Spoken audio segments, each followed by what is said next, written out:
hit the wrong button. Oh well. That's right. Good morning. And so we are in Exodus chapter 33. We're going to be starting around verse 12. Just to remind you where we're at. We in Exodus, Moses went up to the mountains to get the 10 commandments from God, and somehow magically a golden calf was made in the fire. They just threw the gold in and the calf just came out. And they were worshiping that, and Moses came down and was very upset, and he broke the tablets and ground up the calf and made him drink it, and then they were still worshiping. And so some Levites came to his aid, and they went and killed those who were still worshiping the golden calf. And then Moses was like, well, maybe I can atone for your sin. So he goes to talk with God, and he can't atone for their sin because he's not Jesus. Jesus can. And so he has that conversation, and God tells him and the people that he has a plan for them. They're going to go to the land of Canaan. He's still going to keep that promise, but he's not going to get real close to them, because if he does, he's going to consume them. And so they're very upset about that. And God sends a plague on them. And Moses sets up a tabernacle, a tent of meeting, where he and God, actually the people and God, can meet. Anyone who wants to has access to the temple of meeting. They can come and they can meet with God. But what we read last week is they were too scared. So they really not, that didn't seem like it was mostly, it seemed like it was mostly just Moses who was going to the tent, except for Joshua. Joshua pretty much just stayed there at that tent, which was pretty cool. So now we're all caught up. We're in verse 12. And let's see. Charlie, would you read verse 12 and 13? Okay, this is 33, right? Chapter 33. That's correct. Okay.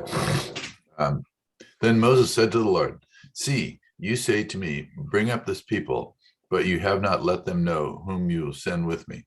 You have said to yet you have said, I know you by my name, and you have also found grace in my sight.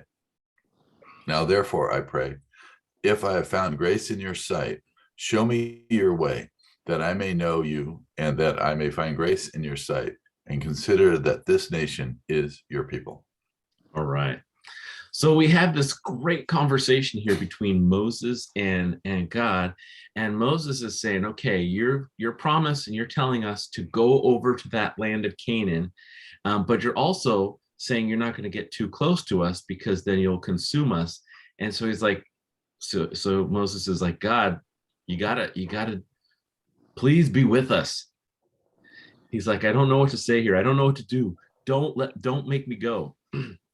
And make sure that you're with us. And I really like the way Moses says this here. He says in verse 12, yet you have said, I know you by name. Wait, that's not it. But you have not let me know whom you will send with me. No, that wasn't it either. It was verse 13. He says, if I found grace in your sight, show me now your way, that I might know you, and that I might find grace in your sight.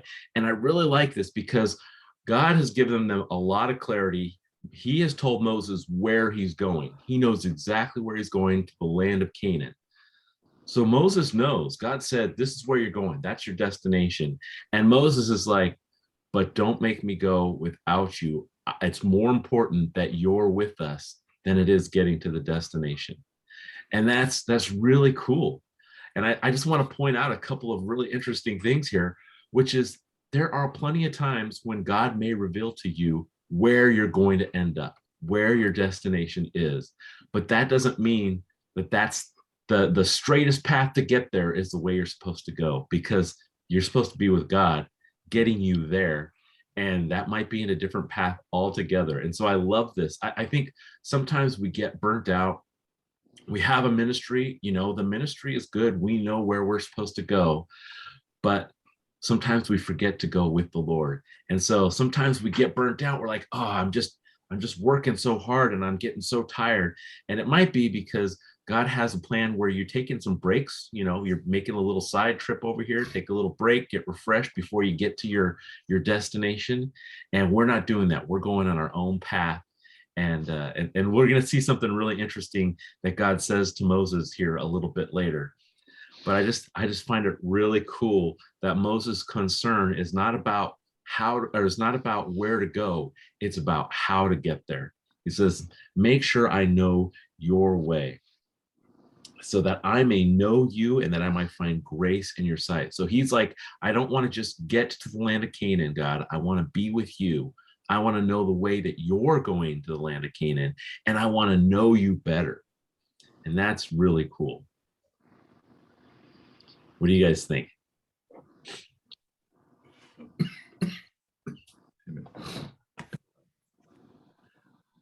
Well, it's interesting. I think that Moses was even, I mean, what he's seen and done, from God, that he's like, don't let me go there without you.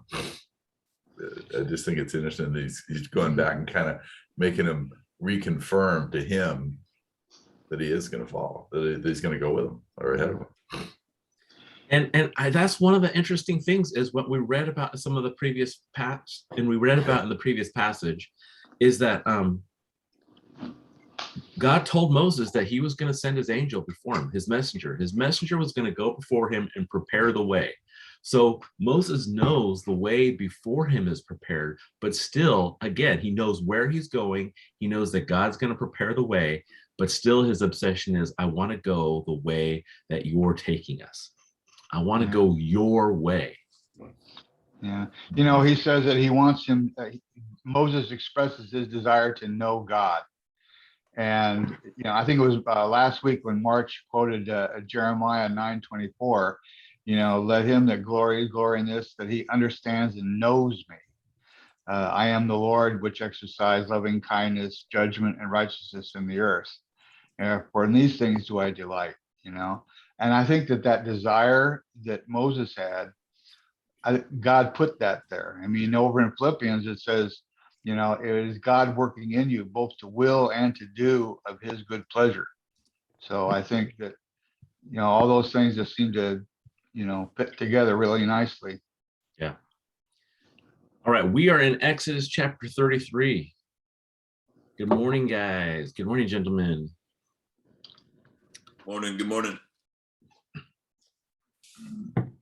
All right, so we're looking at this passage where Moses is interacting with God. God's told him that he's going to go to the land of Canaan, and his response is, and we're at Exodus chapter 33, verse 13. I got to read it again because it's just so cool. He says, now therefore I pray, if I have found grace in your sight, show me now your way, that I may know you and that I might find grace in your sight, and consider that this nation is your people. So Moses knows where he's going. He knows that God is going to prepare the way, but still he wants to know the way that God wants him to go. He wants to know how God is getting to Canaan so that he can be with him. And he's obsessed, and I'm going to say obsessed, we're going to find further on. He's obsessed with knowing God. He wants to know the Lord. All right. Edwards, can you read verse 14 through 17? Absolutely. Excuse me. And he said, my presence shall go with thee, and I will give thee rest. And he said unto him, if thy presence go not with me, carry us not up hence. For wherein shall it be known here that I and thy people have found grace in thy sight? Is it not that thou goest with us? So shall we be separated, I and thy people, from all the people that are upon the face of the earth. And the Lord said unto Moses, I will do this thing also that thou hast spoken, for thou hast found grace in my sight, and I know thee by name.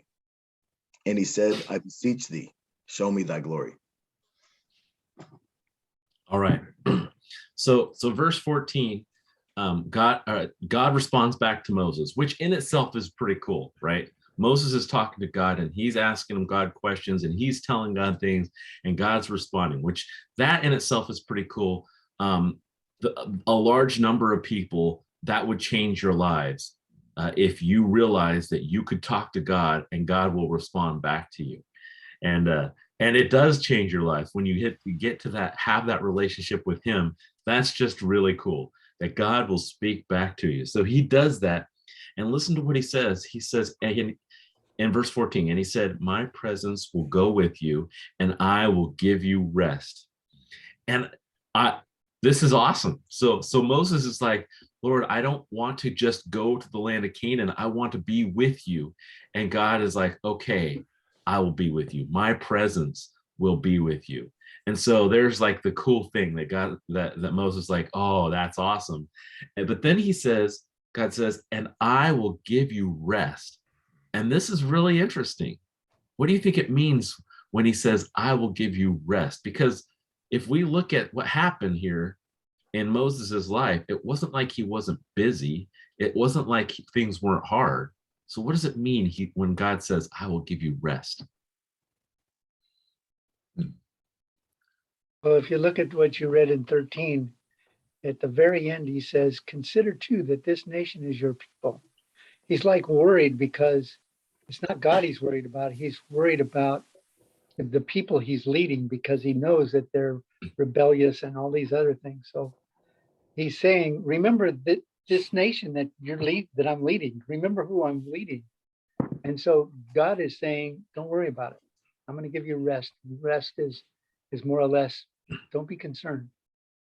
And so that's what God's telling him, is not to be concerned because he's in charge and Moses doesn't have to worry because God knows these people. Yeah. So it's like, don't worry. So I'm going to give you rest, because if you ever notice that whenever you are struggling with something or worried about something, notice that you don't get a good night's sleep. You know, you're waking up and you're thinking about that and you're worried about it. So that's what he's telling him, is don't worry about it, Moses. I got this. I'm going to give you rest. It's really cool. It's amazing. And I one thing I forgot to mention here, which is also interesting about this whole conversation, is, and previously God said, I can't get too close to the children of Israel because I'll consume them. And so what is Moses' response? God, please come with us. And I think that's really interesting, because what he's asking God to do is to come with them. And God said, but if I get close to you, I'm going to consume you. Mm-hmm. And so there's this kind of this trade-off thing that's happening where Moses is like, I don't care if you're going to consume us, come with us. And I love how God's response is, my presence will go with you and I will give you rest. And Sean, that's a great understanding of rest, right? Because we get confused and we think rest means being idle. Rest means things are going good, they're going easy. And in Moses's life, things were not easy. They were not necessarily good. But the point of the rest is God's in control. He doesn't have to worry about it. And again, if we look at this in our own lives, in our own ministries, it's the same type of thing, right? We might know where we're headed, but we want to make sure that we're with God, that God's presence is with us. And when that happens, we can rest. We don't have to worry. Our ministry may be dying even, right? Because God may say, okay, that's the end of that particular thing. It could be really hard. You could be struggling, but God's saying, don't worry about it. And that's the rest part, is the not worrying about it, not trying to control it, because God's saying he's got it. It's in his control. And that's the cool thing that we have to understand when we're going towards our destination and we know our destination. He may take us on a completely different direction, because he's like, hey man, you got to go over here and pick up some people, or you need to learn this lesson before you get there. And so you're like going somewhere else, and God's saying, but don't worry about it. I got it under control. You're over here for a reason, even if it's hard. I like it. Well, I think there's, the like Sean was saying, the peace that comes, in the word, like you said, the word rest today is totally been smashed and taken apart.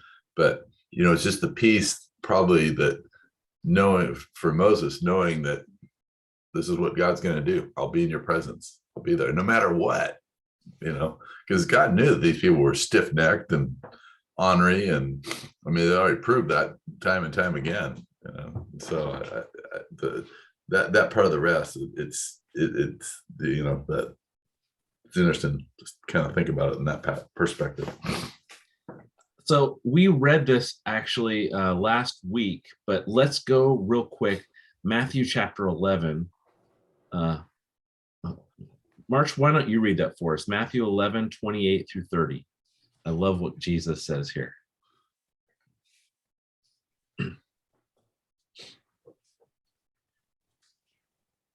Okay, Matthew 11, 28 to 30. Is that right? That's right. That's right. Okay. Come to me, all you who labor and are heavy laden, and I will give you rest. Take my yoke upon you and learn from me, for I am gentle and lowly in heart, and you will find rest for your souls. For my yoke is easy and my burden is light. So here's Jesus telling us exactly the same thing. And I love it because he's saying, and I will give you rest. And then he says, for my yoke is easy. Take my yoke upon you and learn from me, for I am gentle and lowly of heart. And I'll just point out that when somebody puts a yoke on you, the whole point is that you're going to start working. So he's like, come and rest and I'll make you work. I'll put my yoke on you.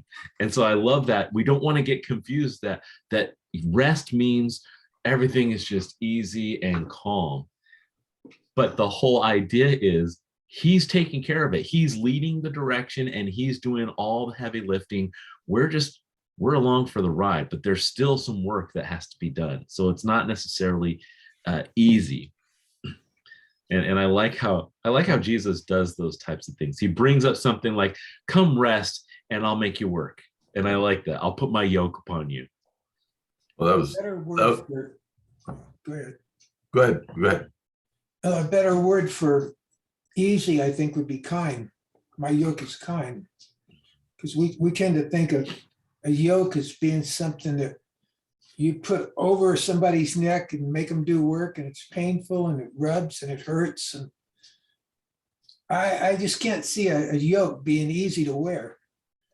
But that God's yoke is kind, that he is kind and gentle, and what he gives us is good.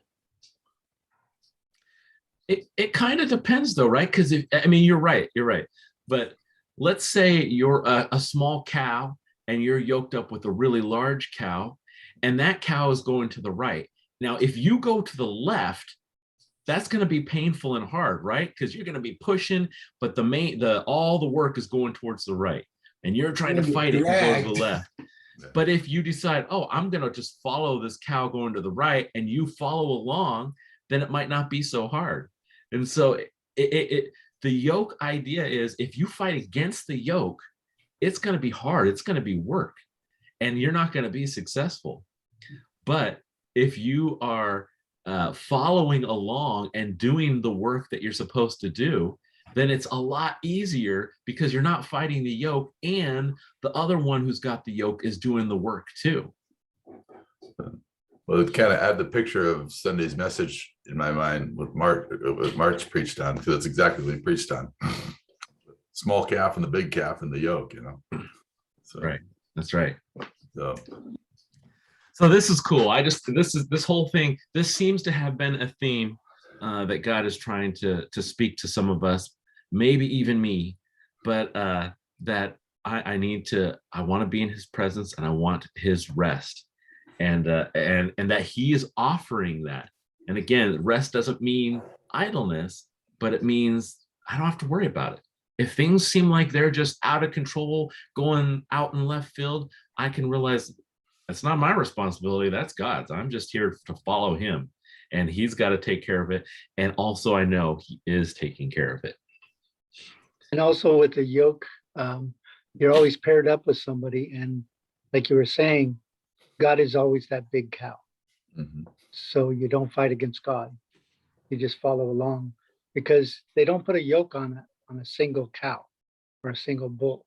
Yeah. They put it on two of them. So there's always one, there's always somebody there. And that's what I like about that picture, is that Christ is yoked with you. And so he's walking with you and carrying the load. And so that's why he says, well, your burden's light because I'm carrying the load. It's good. It's good. All right, let's see. So we get towards, so we read 14 through, what did we read? 14 through 18. 17? 18, actually.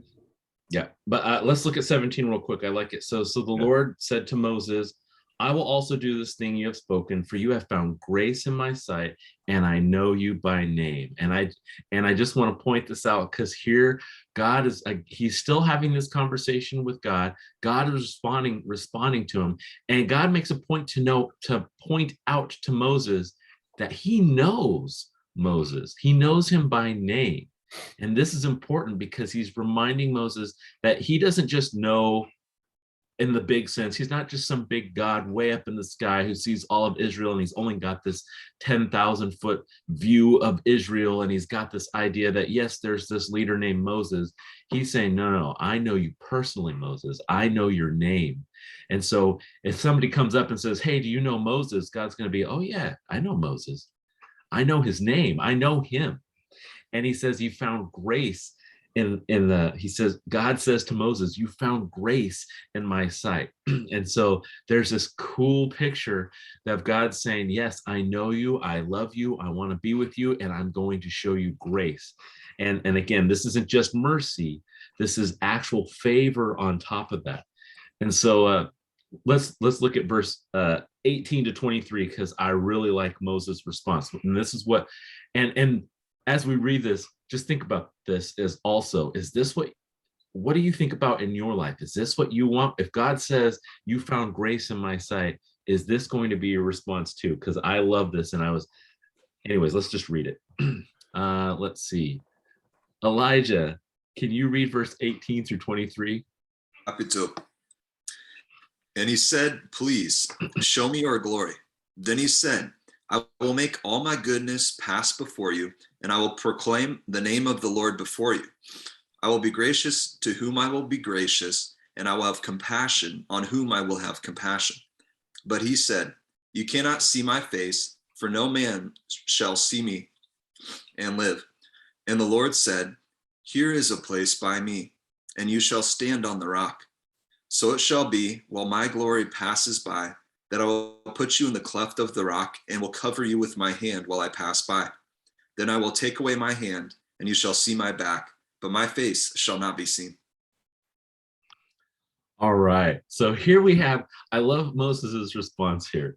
God says, I have grace upon you. And so Moses' response is, well, then show me your glory. Show it all. Reveal yourself to me completely. And I love that. And I love that's his response to God. And I wonder if there's so many times in our lives where we've got this fixed view of God and we forget to say, hey, God, can you reveal more? I want more. Because that's what Moses is doing here, right? He's saying, I want more. Show it all to me. I want you to be totally revealed to me. And I also love God's response, because his response isn't no, I'm not going to do that. But his response also isn't yes. It is, if I do that, Moses, you'll die. And I love that. If God reveals himself fully to you completely, your human body can't handle it. You'll die. But God says, but I want you to have this so much that here's how we're going to do it. I'm going to let you experience as much glory as possible from me. I'm going to stick you in a rock. I'm going to cover you with my hand, and I'm going to walk by. And as I walk by, I'm going to remove my hand so you can see part of me, and then you won't die. And so I love this whole interaction with Moses. And as I read this, I'm like, oh man, this is what I want. God, please reveal yourself to me. Please show me your glory. And again, God's not going to say no. He might say you can't handle it. He might say, you know what? I can't even put my hand over it and show you my back, but maybe I'll just show you my hand, because that's all you can handle, John.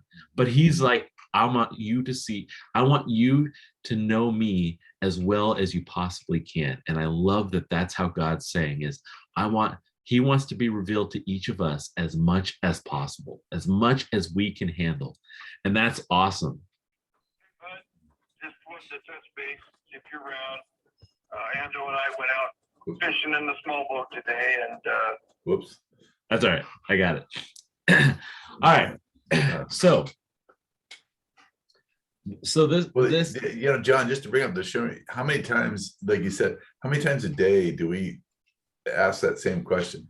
Lord, show me your glory, and we ask it in different ways, like, Lord, make this go away, or make this happen, or, get me through this, or whatever else. And I think that's all the statement here is, show me your glory. And he, like you said, he'll reveal it in pieces and chunks as we can handle it. and he doesn't reveal himself the way we ask him to necessarily reveal himself to us, right? He's like, Yeah. I'm going to do it my way. And that's cool because he's Yeah. God. He gets to do that. But he still wants to do that, which is incredible as well. We Now- have here, when he does show him his glory and all that stuff, we have, at this time, this is when Moses comes down with the tablets, and he's got a glow about it because the glory is so awesome that it's like radiation. In other Right. words, he's emitting this glory that he saw, and he couldn't. That's why God says, if you did see my face, you'd see so much glory that you couldn't live, because like we talk about radiation, Mhm. it'll just burn you up. And so he's like glowing when he comes down off the mountain. And that's really what the glory is all about, is that when you feel his presence, you feel a little different when you feel his presence. When you're walking with him and you feel his presence, there's like a glow about you. And people want to see that difference, because I know when I got saved, people at work said, what's going on with Sean? Because he's different. Stopped cussing, stopped, smoking, drinking, all that stuff. And it's just like, this guy is different because his presence was there. And it's like, that's where we need to get to, being in his rest and in his presence. We need to get that glow or that spring in your step where people say, there's something different about that guy, and I want it. Not, there's something different about that guy and I want to stay away from him. There's something different about him. And that's what God wants us to do. And that's what he's doing with Moses. Yeah, I love it. And that's when Jesus says we're the light of the world. That's the whole idea, right? We're so close to God. His glory comes into us and it radiates out, and people recognize that. And I love that. I love that whole idea. It's great.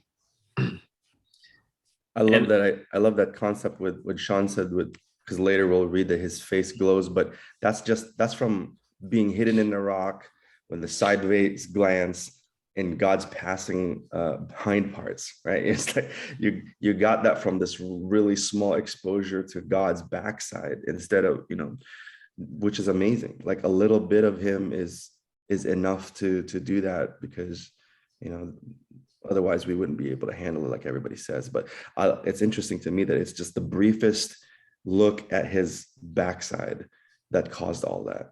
Man, that's crazy. He just barely reveals himself, and that's like, and he's changed. He's different, literally different. He's glowing, and I love that. It's amazing. Let's talk a little bit about, what do you guys think about this when he says, you cannot see my face, and then he says, so I'm going to put my hand, that I will put you in the cleft of the rock and will cover you with my hand while I pass by. Then I will take away my hand and you shall see my back. So what do you think all of this means? Does God have a face? Does he have hands? Does he have a back? You think he's literally meaning that? Is he like a person? He can have anything he wants to have, John. I mean, he could have 10 hands if he wanted. Okay.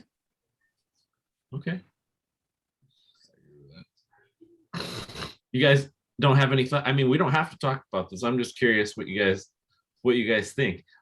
Because here's the thing, God is who he is. He's incredible. But he's also not flesh. And so sometimes when we talk about God, we talk about him in ways where what's the word? Anthropomorphism. Yeah. That's it. Where we put our attributes onto God's and say he's got those same attributes when really he doesn't, but that's just how we describe him in a way that we can understand. Do you think this is that, or do you think that God literally has a face and he has a hand? And then what does it mean when he's saying he's going to reveal his back to Moses? Yeah. In other places, he says he has wings. So you're like, do you think he has feathers? Yeah. Well, I think you hit it on the money, John. Yeah. Well, I think of, he said, okay, I'm going to put you in the cleft of this rock. So, I mean, okay, right there. Does he pick him up and put him in there? And, he didn't say, go over here in this rock. He said, I'm going to put you there. And, so to me, it's just the whole picture, the whole idea. And they're up on top of the mountain, right? So there's probably not a lot of tall rock. Who knows, But I mean, like, maybe guys. It goes back to what Dan said. He's God. Yeah. He can talk to you through a burning bush. Yep. He can have clouds open up and he can say things to you. He can have a dove come down and show himself as being who he is. Yeah. And he can also come down as a man, as Jesus did. He can do anything he wants. Right. And so if he wanted to make a hand to cover him up, he'd make a hand to cover him up. If he wanted to show what his backside was, then that's what he did. He made his backside. Yeah. Because we're going to see the 24 thrones, and we're going to see the throne of God, and we're going to see all of that. So he can do whatever he wants. Right. Because look at the world he made. Yep. I mean, he could do anything he wants. Yeah. If you look at just looking around us, and I think that what Dan says, he's God. He can do whatever he wants. It's absolutely true. What do you think is the difference, though, between his face and his back? Because he says, I can't show you my face, but I can show you my back as I'm departing. What do you think is the difference between those two things? Okay, so he has him in the rock. Okay, and then he has his glory going by him. In other words, he's saying, I'm going to send all of my goodness. So everything that's good about God, which is everything, is going before him. So he's seeing all of that. And that's his glory. And so as it's passing by, so as Dan said, he can do whatever he wants. He's showing him his glory. And so he's letting it pass by. So it's not as strong or not as radiating or whatever. Right. So he's just letting it all pass by. And that's what he's seeing, is what God wants him to see. But it's his glory, which is radiating to Moses, which then makes him shine or whatever. So that's what it means by, and it's just my backside, because he has to show him something. Mm-hmm. So he does have a face. He has the face of Jesus. He has the face of a lion. He's got the face of if you look at all the animals he can do whatever he wants. But I believe that he is manifesting himself in a way that Moses could comprehend. So when he says the backside, he's looking at probably the backside of a human, but it's God, and it's a big God, and it's, that kind of stuff. There's a cool aspect here too, from what you just said, Sean, which is when God reveals himself here to Moses, he doesn't contain himself. He doesn't shut off part of himself and say, here, I'm just going to let you see a bit of part of me. Instead, he contains Moses and says, I'm going to reveal myself, but I'm going to make it, Moses, so that you only get to see a little bit of me.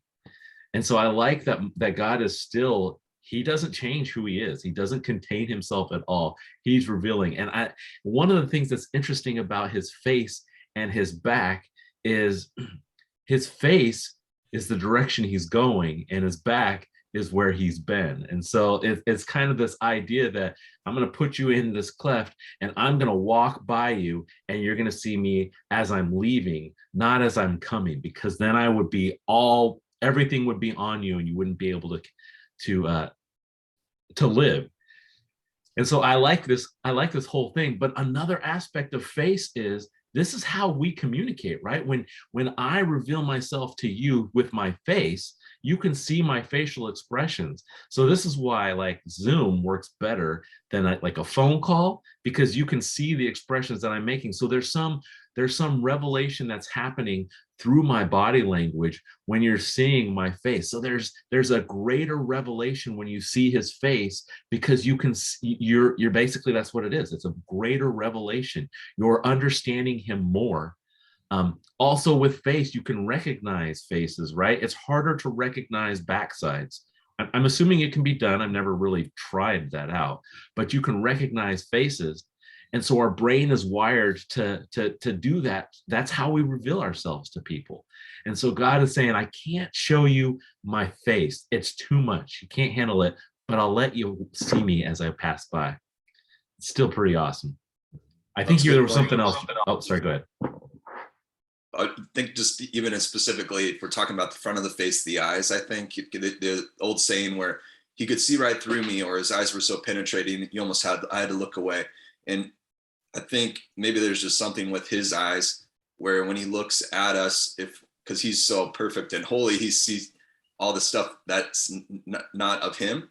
And that's when I think, I just imagine kind of Superman putting out the X-ray vision and poof, the heat vision, I guess it is, where it reveals everything that's not holy, everything that's not righteous in that moment. And that's kind of the funnel. The eyes are the funnel to like your thoughts and everything else. So there might be something tied to the eyes too, but I do agree with your insight, into the whole face itself. Yeah. What's cool is So that even as he's go ahead, Marsh. Oh, No, go ahead. just real quick, Sean. Even as he's like showing himself here, he doesn't cease to be everywhere else, right? Because he's omnipresent, which is amazing. So he's here displaying all of this, but at the same time, he's still in everywhere. Like, how does that happen? But we don't really know, right? But it's just an amazing thought. Anyways, go ahead, Sean. Well, the other thing is my thought, what I was thinking about is, okay, what did Abraham see when he had the vision of the covenant, when the two pieces were separated and God walked between them for the covenant? So what did Abraham see? Mm-hmm. That's I'll have to look into that, because it was like Moses couldn't see everything, but Abraham saw God walk through the sacrifice, making the covenant, the Abrahamic covenant. Wasn't he asleep though? Wasn't he in a deep sleep when that Yeah, happened? he was it was a vision. So it was a vision. Vision, Right. yeah. It was a But he pot. knew it was God. So It was a Yeah, fire yeah. pot or something. It's a fire pot or something like that. it's interesting. So Yeah, it is. It is.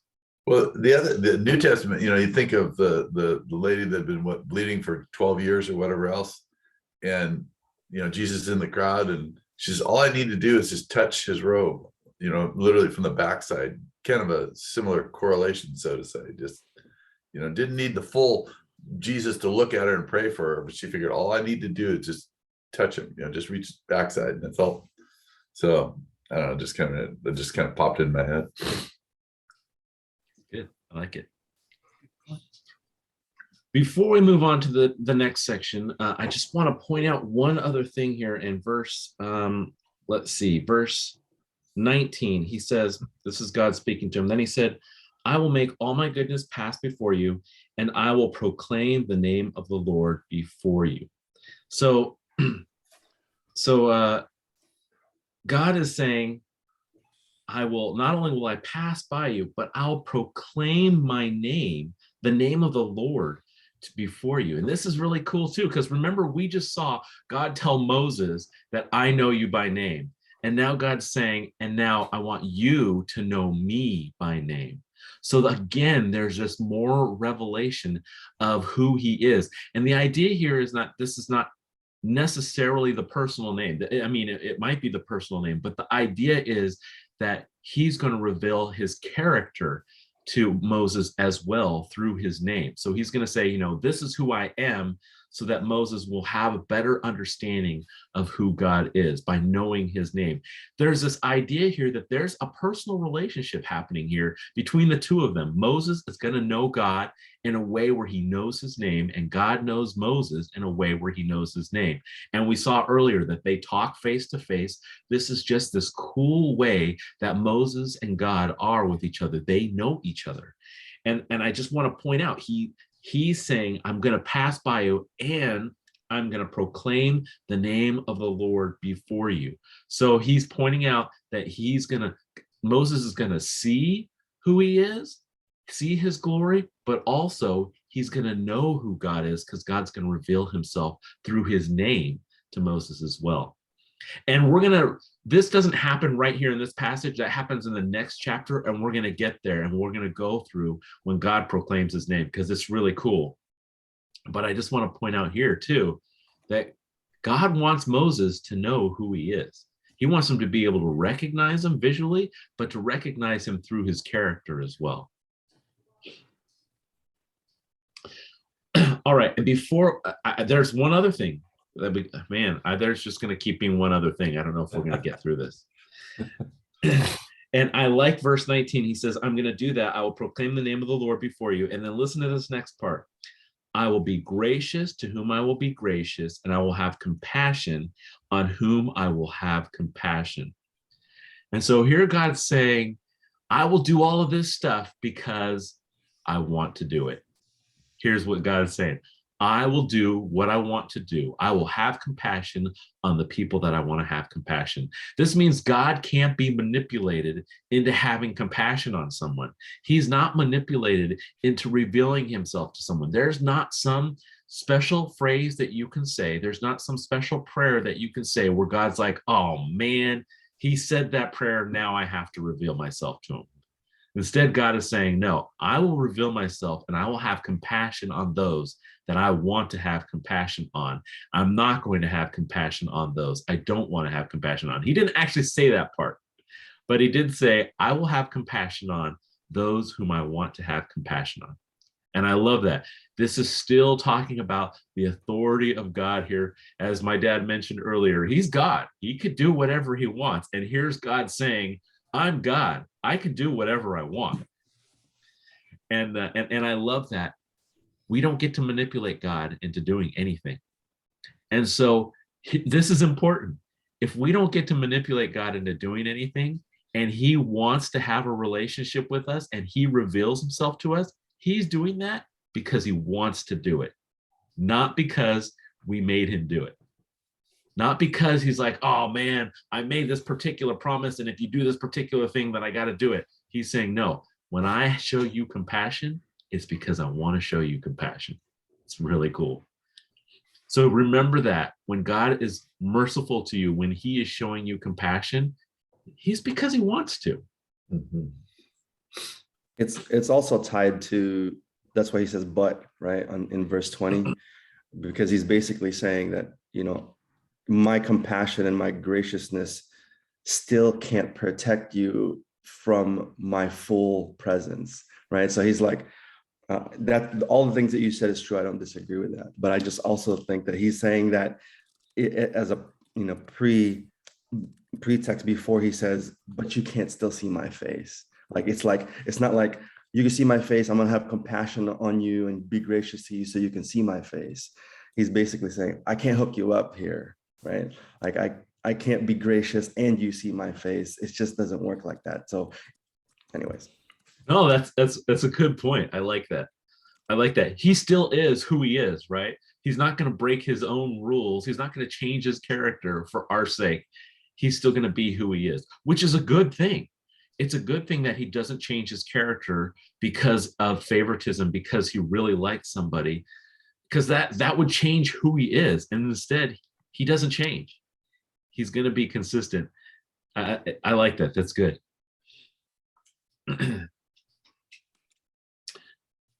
So what do you guys think about this? How do I phrase this? What do you think about this for your life? Do you want this?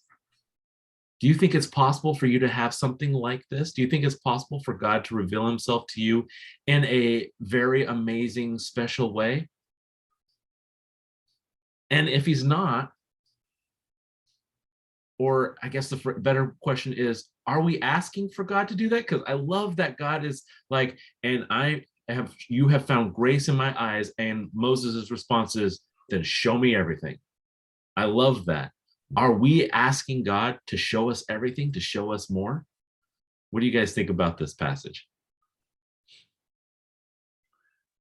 I think we sing about it, but maybe we don't necessarily, there's some apprehension there, because like most Christians, we know that there's parts of our hearts and our lives that maybe we haven't given to him fully. And we're worried, well, what if he shows up and that will get me zapped, or that's enough to turn me into a pile of ash.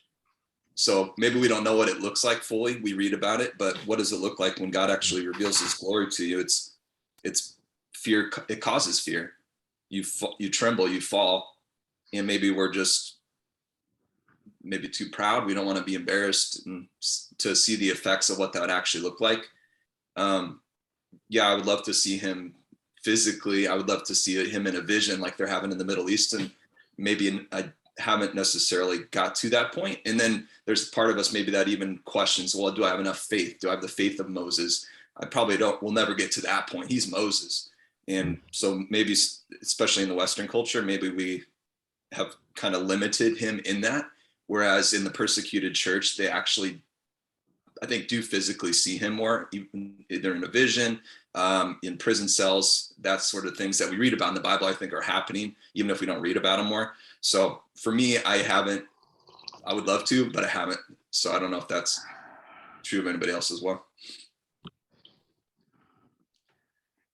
Yeah, I find it really interesting that Moses is the one having these conversations with God, and the children of Israel are out. They're in the camp, and this tabernacle's outside the camp. They're watching some of this interaction, not this. Yeah, he hasn't gone to the mountain yet. So they're watching some of the interaction happening between God and Moses when the cloud descends and they're meeting at the tabernacle. But they're like, I'm too scared to get any closer. I will worship God, but I don't want to be right there with him. And then on the contrast, we have Moses, and God is telling him, I can't get too close to you or I'll consume you. And Moses is like, bring it. Come closer. I want you to be with me.